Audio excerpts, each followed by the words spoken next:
They left her with a canteen, half a loaf of stale bread, and the sun beating down on her neck like a punishment from God. Clara didn't cry when the wagon wheels creaked away. She didn't scream for them to come back, though her heart begged her to. She just stood there, a blind girl on the edge of the prairie, clutching the coarse fabric of her dress as the dust settled around her boots. The wind whispered like it was trying to say something, the same way her mother used to whisper at night. Soft, broken, trying to pretend things weren't as bad as they were. Her hands, calloused from weeks on the trail, trembled just slightly, not because she was afraid, though she was, but because she knew, deep down, that fear wouldn't keep her alive. The land smelled of hot earth and dying grass. Birds called overhead, mocking. Perhaps Clara didn't know which way the sun had set, only that the warmth had shifted on her skin. It was getting late. She knelt and ran her fingers through the brittle weeds, her head tilting toward every sound. The dry rattle of grasshoppers, the distant groan of wood shifting in an old fence post, the shiver of something watching her. They said she'd slow the wagon down. Said it kindly enough, but kindness was no match for starvation and desperation. The cholera had taken her parents. The preacher had said a prayer. The caravan moved on. She was 16, blind since she was 4, and they'd left her with the wolves and the wind. That first night, she huddled beneath a scraggly mesquite bush. Coyotes howled in the distance, and she pressed her hands over her ears, mouth trembling open in silent panic. But she didn't cry. She wouldn't give the night that satisfaction. By dawn, the water was nearly gone. She knew it from the way of the canteen, the way it sloshed faintly when she tilted it. Her lips were cracked. Her hands burned. She started walking, directionless, guided by instinct, by sound, by the feel of the sun's rise on her left cheek. She told herself it was east. It might have been south. Either way, it was away from the place where she was left. By midday, she was staggering. Her foot caught on a root and sent her sprawling forward. A rock sliced open her palm. She gritted her teeth and pressed her bleeding hand to her skirt. Dirt stuck to the wound. The blood was warm. "Should have let the wolves have me," she muttered, voice hoarse. It wasn't a joke, but it came out with a half-laugh, the kind that made people nervous when they weren't sure if you'd lost your mind. She tried to stand. A twig snapped. Not far. Clara froze. Her ears sharpened like a blade. Another footstep. Heavy. Deliberate. Not the skitter of a deer or the soft pat of a rabbit. A man. She twisted toward the sound, fists clenched, knees bent. "Who's there?" she called. "I've got a knife." She didn't, but sometimes lies have more weight than steel. No answer, just a breeze pushing tall grass aside. Then a voice, low, quiet, with a kind of weight in it that settled on her like a wool blanket. "You do not." She almost dropped to her knees at the sound, not from fear, from relief that someone, anyone, was there. He stepped closer. She could hear the creak of leather, the soft swish of something long brushing against his leg. Not boots. Moccasins, maybe. He smelled faintly of horses, earth and wood smoke. She turned her face toward him, chin high. "Are you going to kill me?" A pause. Then, "Not today," not exactly reassuring. She narrowed her eyes, though she couldn't see him. "You with the caravan?" "No," another pause. "They are a day ahead. You are lucky I followed them." "Why would you follow them?" Silence again, not an uncomfortable one. Just the kind of quiet from someone who doesn't talk unless they mean to. "Many reasons," he said finally, "but now only one." She waited. He took another step.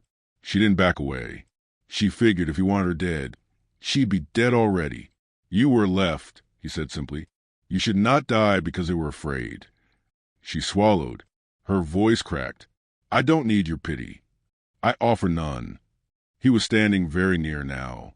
She could feel it, like heat from a fire. Her fingers twitched. "I don't know your name," she said. "You don't need to." "That's not fair." He let out a breath, almost a sigh. "Wicasa." She frowned. "That your name?" "Yes." "Means something?" He shifted. "It means man." She snorted.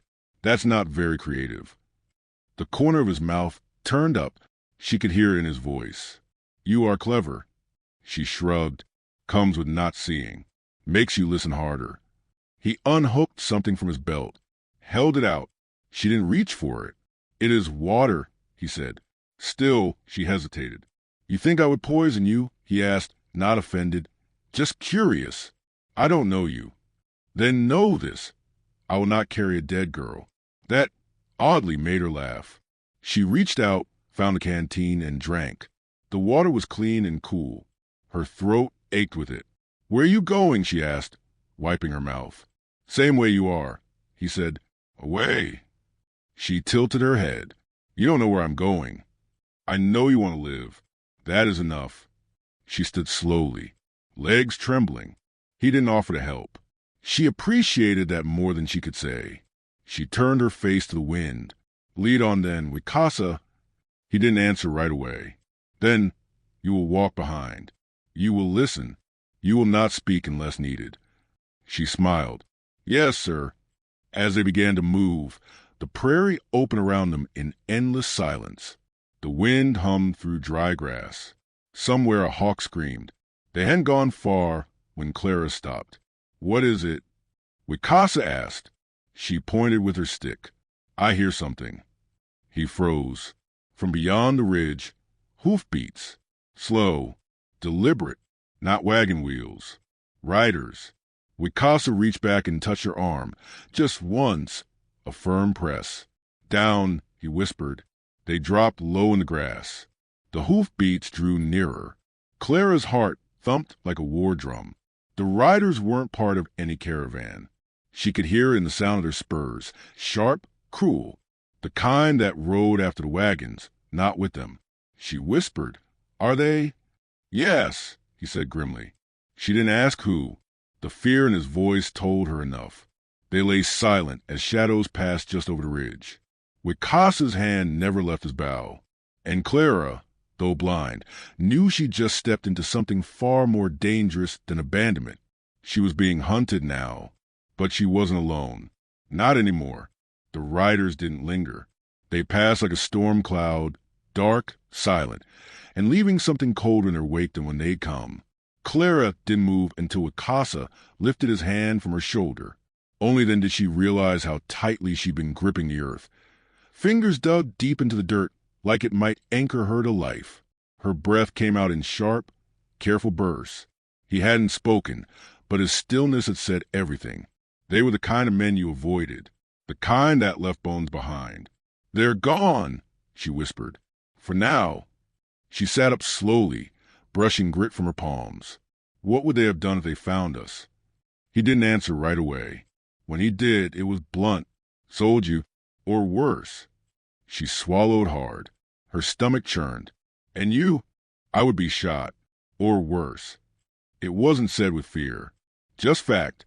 The same way one might mention that fire burns or wolves bite. She listened for a while. No hoofbeats. No shouting. Just the hum of insects and the wind pulling at the tall grass. "They'll come back," she said. "Yes." "So what do we do?" "We keep moving." They rose, and this time Wicasa didn't ask her to follow from behind. He stepped beside her and handed her a stick, cut fresh, smooth at one end. "Use this," he said. "You feel what the earth cannot say." She took it with both hands, tapped the ground ahead, and nodded. "Thank you." He began to lead again, this time slower. Not because she needed it. She kept up, but because now they were being hunted. Every movement mattered. They crossed gullies, twisted through cottonwoods, and skirted the edge of a dry riverbed. Clara listened to Crunch's feet, memorized the rhythm of his steps, learned to follow the sound like a shadow. She stumbled once, twice, but caught herself before he could notice. Pride, even in blindness, was a stubborn thing. "Do you think they'll track us?" she asked. "They might, if they smelled something worth chasing." She lifted her chin. "Do I smell worth chasing?" "Yes," he said. She laughed, more out of nerves and humor. "Well, that's flattering." He didn't respond, but there was a shift in the air, like he was trying not to smile. They stopped near dusk under the leaning shade of a twisted cedar. The branches above creaked gently. Clara sat cross-legged on the packed dirt while Wicasa built a small fire. Small enough now to be seen, just enough to boil water and warm their fingers. She tilted her head at the pop of kindling. "You're good at that." "I've done it many years." "Do you travel alone?" "Yes." "Why?" He took longer with that answer, tending the fire as it crackled to life. "My people are fewer. My village is gone. Those who remain do not stay in one place." She waited, sensing that wasn't the whole story. "My wife was taken, by men like those riders." Clara said nothing. "I found her too late. I killed one. The others vanished like smoke." "I'm sorry," she said softly. "So am I." The words settled between them, heavy as stone.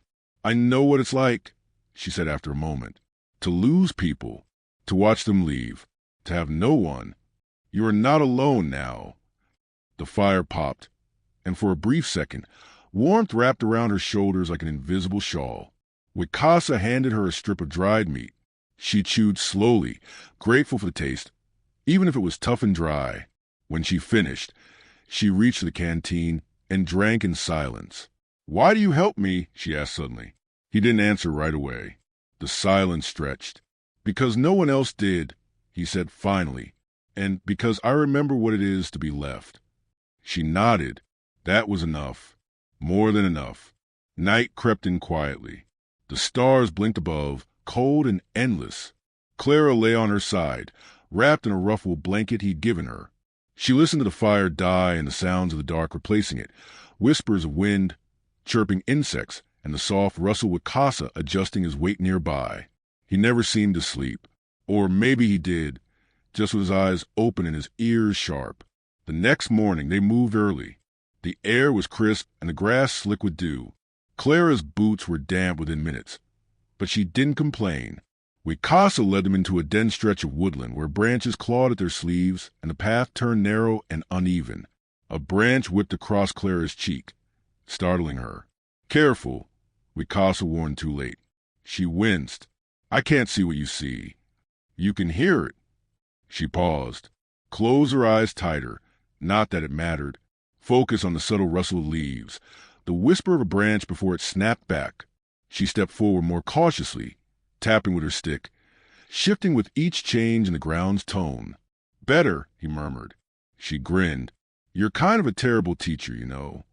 "I'm not a teacher. I notice." He let out a low chuckle. She hadn't expected it.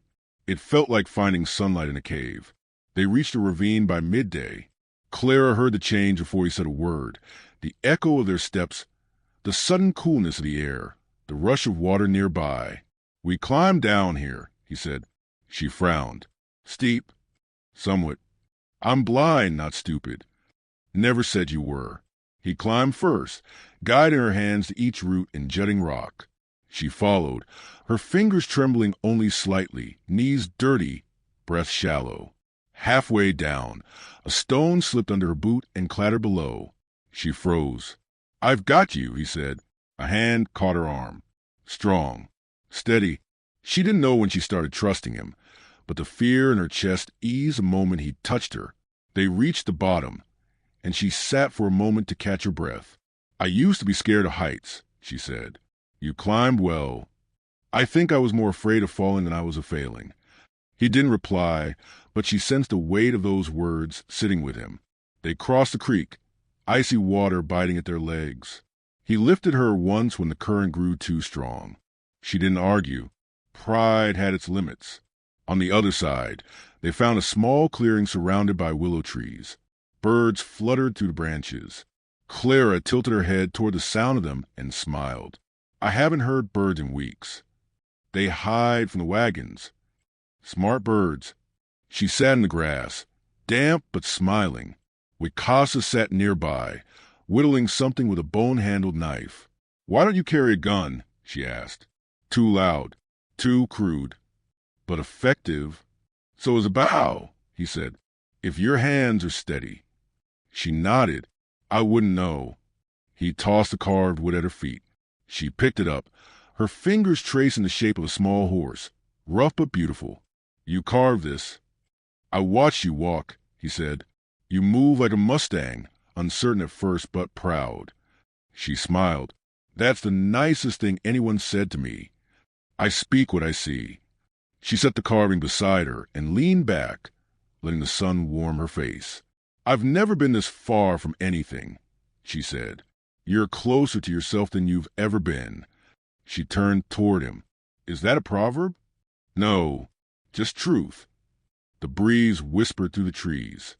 Somewhere behind them, branches snapped, not softly this time, not like animals. Wicasa stood in a breath. His voice dropped low. We move now. What is it? Man. She didn't ask how he knew. The tension in his body said enough. He grabbed her hand, pulled her up, and they were running, low, fast, through the trees. Clara stumbled once, but didn't fall. His grip was sure. Her stick snapped in two, but she didn't stop. The sound of hoofbeats thundered in the distance. They found us, she panted. They think they did. They dove through a thicket, into the hollow of an old tree. Wicasa crouched in front of her, bow ready, body still as stone. Clara held her breath. A shadow passed just beyond the brush. Boots on the ground, muffled voices. Close, too close. Her hand found the carved horse in her pocket, fingers tied around it like a prayer. Then nothing. The silence returned like a drawn breath. Wicasa didn't move for a long time. When he finally did, it was slow, controlled. They are gone. For now, she whispered. He helped her out of the hollow. They walked on, deeper into the woods, even quieter than before. Neither spoke for a while. The woods held their secrets close. But Clara knew this wasn't over. The hunt had begun. The wind shifted that evening, carrying the smell of rain and something older, animal, heavy and close. Clara had grown attuned to the subtle changes. The way pine needles sighed differently when wet. The way Wicasa's breathing grew shallower when danger crept near. And now, something in the air made the hair on her arms rise.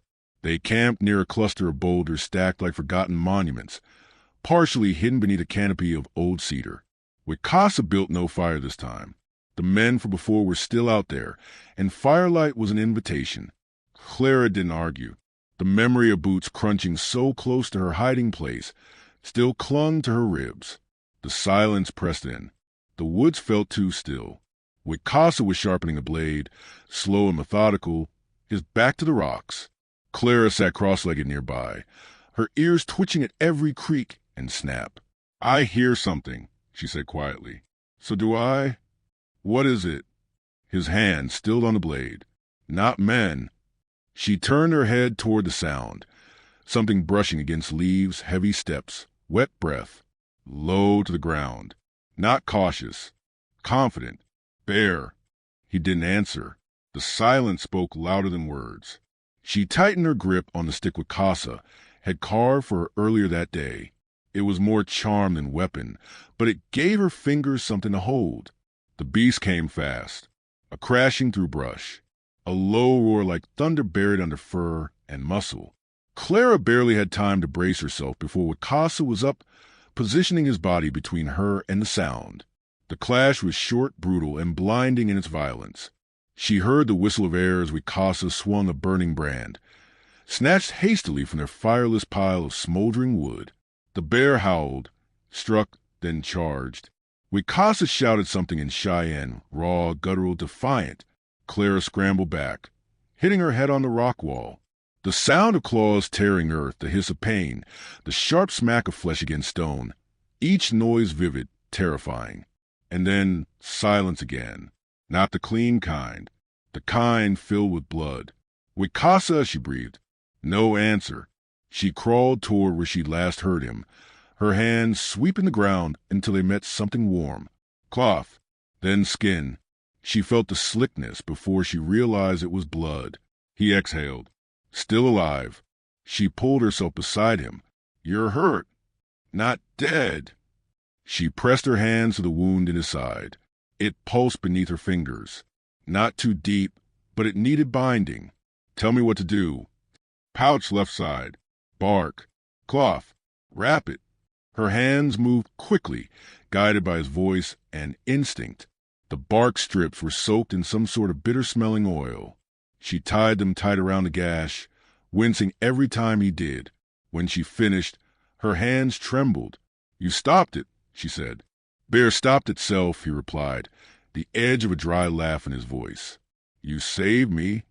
You would have saved yourself." "That's not true." "It will be."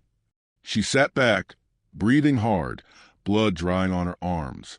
Hours passed. He drifted in and out of sleep. She stayed awake, listening for the return of hooves or claws, praying for neither. At dawn, his voice startled her. "We move. You're not strong enough. If we stay, we die." He stood, wavering, and she sprang up to steady him. His arm draped across her shoulder, heavy but familiar.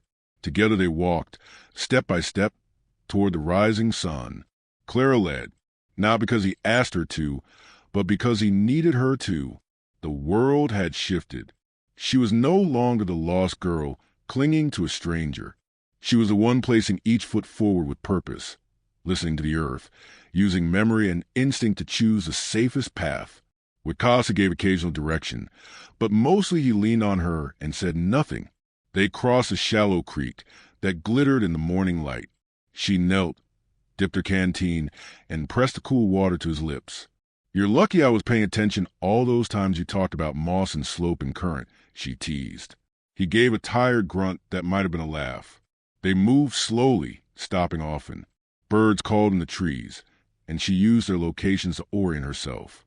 The path wound uphill, and she counted her steps aloud, 76, 77, adjusted her stride with every rock, every dip, every change in soil texture.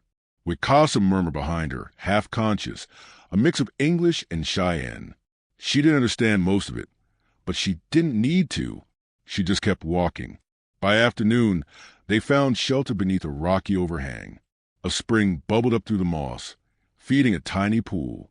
Wicasa collapsed beside it, breathing shallow, his skin pale beneath its bronze. Clara soaked cloth in the cold water and pressed it to his forehead.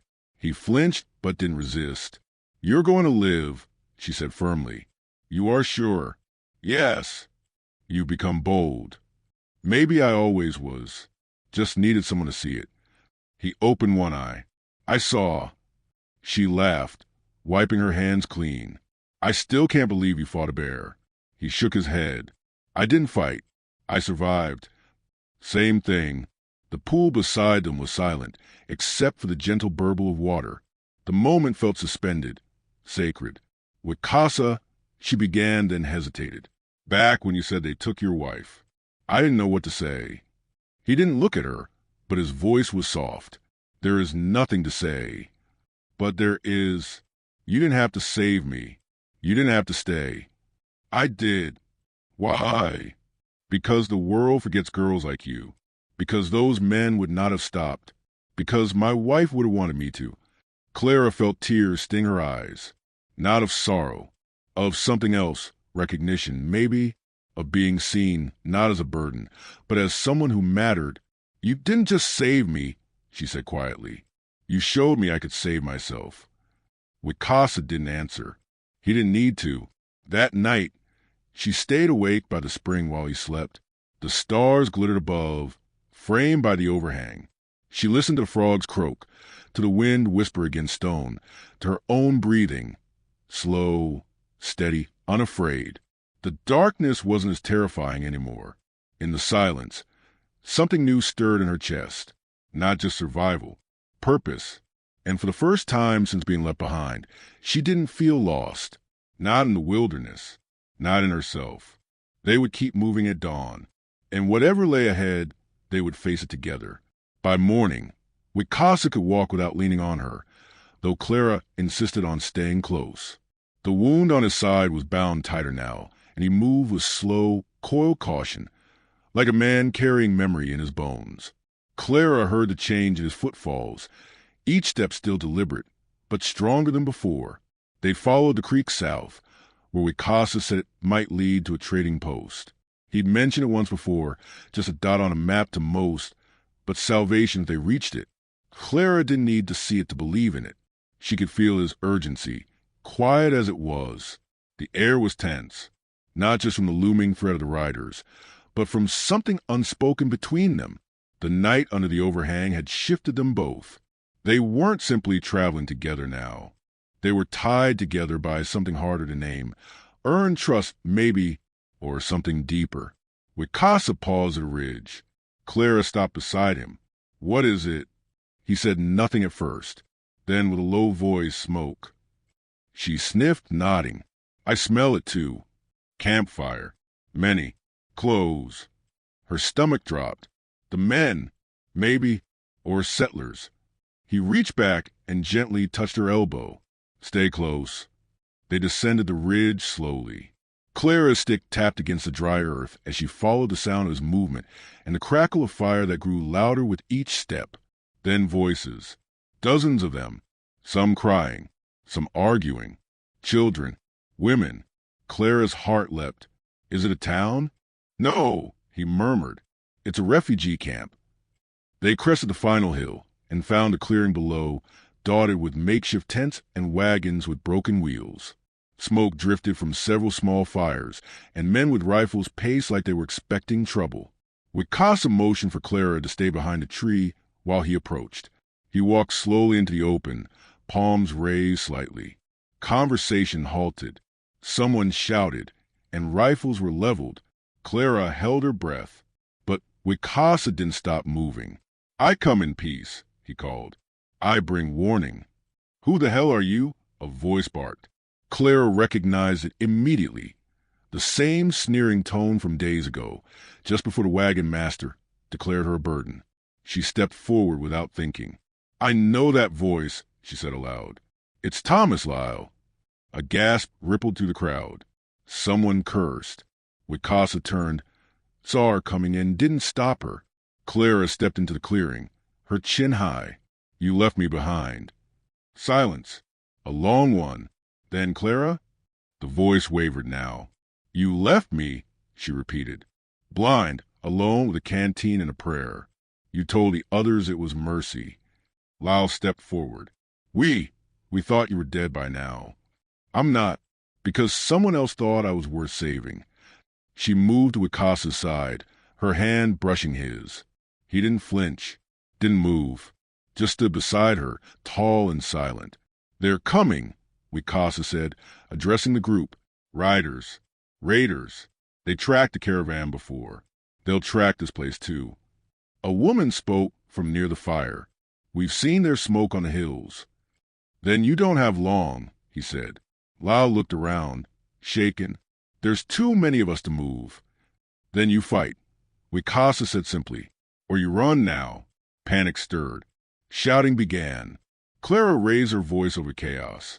"Listen to him. He's the only reason I'm still breathing." Somewhere behind them, a child began crying. The fire popped and hissed. The sky darkened with a bank of clouds moving fast from the west. Then came the sound no one could mistake. Hoofbeats. Wicasa grabbed Clara's arm, tugging her gently behind the cart. "They found the trail," he said. "We hold them as long as we can. Buy time for the others." Clara's pulse pounded. "You mean to fight them?" "We fight or die. But you're still hurt. So are you." She laughed, breathless. "Fair." He handed her a small knife, nothing more than a skinning blade, but it felt real in her hand. "Use it only if you must," he said. They crouched in silence as the first rider burst through the trees. The camp erupted. Screams. Gunshots. Men shouting for cover. Wicasa was gone before she saw him move. A blur of motion. He dove under a wagon, loose an arrow. Then another. 2 riders fell. More followed. Clara stayed low, clutching the blade. She couldn't see them coming, but she could hear every movement, every breath, every footfall. She reached out with her senses like they were hands. One of the raiders dismounted close. She heard his boots crunch near the wagon, heard the rasp of steel drawn. She waited. Closer, closer. Then she struck, low and fast. The knife bit into his leg. He screamed, staggered back, and she rolled away as a shot rang out. Wicasa stood behind him, rifle in hand now. They didn't speak. They didn't need to. The fighting surged. More settlers joined the fray, some poorly armed, others just desperate. Wicasa moved like wind between trees, never still, never predictable. Clara followed the sounds, calling out warnings when she heard movement others didn't. Twice, she shouted in time to save someone from a flank.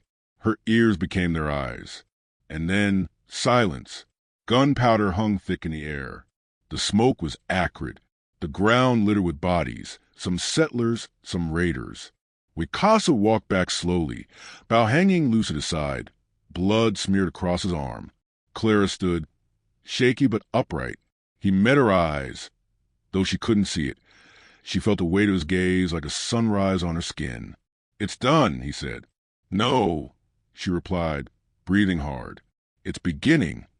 The camp mourned, counted the dead, but the ones who lived did so because two strangers, an abandoned blind girl and a scarred Cheyenne warrior, refused to be forgotten. Later, as the sun dipped behind the trees and the fires burned low, Clara sat beside Wicasa on a crate. He was cleaning his blade. She was peeling an apple someone had pressed into her hand. "They're planning to rebuild," she said softly. "Stay here. Fortify." "It's smart," he replied. "I'm not staying." He looked over. She turned toward the wind, her face lit by the last rays of gold. "There's something out there for me. Not a town, not safety, just something that hasn't happened yet." He nodded slowly. "Then I go with you." She smiled, and for a moment, the world seemed to exhale. "Why?" "Because you hear the world in ways most people never will. Because you walk like a Mustang now." She stood, reaching out her hand. "Let's go, Wicasa." He took it, and together, they walked back into the wilderness, not lost, not alone, but toward whatever came next. If this story moved you, don't forget to like, subscribe, and share your thoughts in the comments. Sometimes the clearest path is the one walked in darkness, hand in hand with someone who sees you, even when you cannot see yourself.